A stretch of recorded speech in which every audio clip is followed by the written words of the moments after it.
But there's also a million other different ways you can compare the Matrix to the real world. In the Matrix, they say anybody can become an agent at any time. If their mind is not unplugged, they become an agent. If their mind is not freed, they turn into an agent. You can see that in real life. Mention COVID to an NPC. Mention Trump to an NPC. You can sit and have a perfectly cordial, normal conversation with somebody for an hour and be fine. And you can mention one of the particular subjects which they are programmed to hate by the Matrix itself, and they will turn into an agent in real time. And you will see them now start to genuinely, emotionally dislike you as a person. They were your friend for an hour. Yeah. Now they hate you. They will turn into an agent. COVID was perfect. I would sit with people and we'd all be friends until I mentioned that COVID's garbage. And now they're an agent. What do you mean COVID's garbage? My friend's grandma was 99 and she got sick. Okay. Sorry, that doesn't change my view. And they change. And the Matrix is actually a perfect, absolute explanation of what's happening. And Morpheus says it, if your mind's not freed, you can be one of them. And that's what's happening.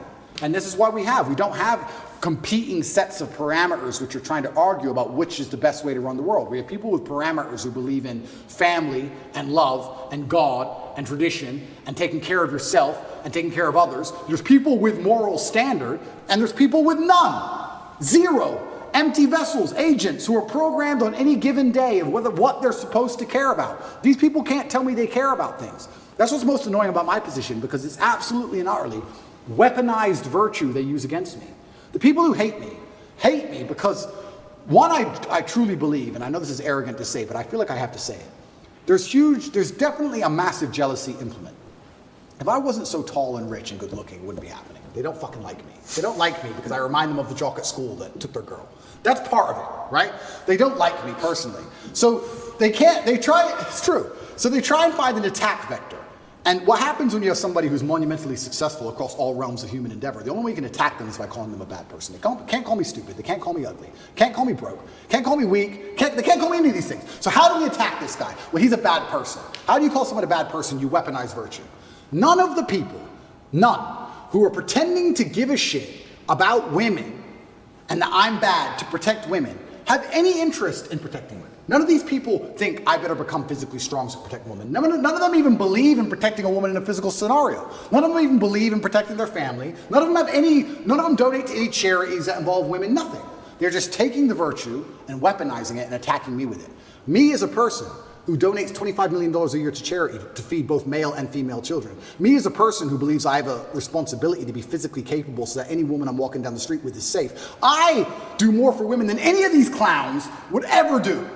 But they're just weaponizing virtue and attacking me with it. It's not even genuine virtue. That's what's so upsetting about it. These people, the matrix-minded people, have so few parameters and so few virtue. Whenever there's virtue inside of them, it's only so they can take it, weaponize it, and fire it at you. They don't give a shit about any of the issues they talk about. They don't care about race, they don't care about women, they don't care about gays, none of it. They take it, they put it in a bullet, and they shoot it at the people they don't like. It's all fake. All of it. When you were talking about this, I wrote all these things down that we're talking about. Principled virtues, God, parents, true believers, fighters, traditions. These people they fear, right? All these people they fear. And these guys are slowly but surely starting to stand up. The scene we're talking about with Shia LaBeouf, he says, what we're doing here is a righteous act. Here's a Bible verse I think about sometimes, many times. This is his words. It goes, and I heard the voice of the Lord saying, whom shall I send? And who will go for us? And he began crying and said, here I am, send me. Brad Pitt turns around and says, Book of Isaiah chapter 6. Connect is an application which allows you to take a minute to connect with influencers from all around the world.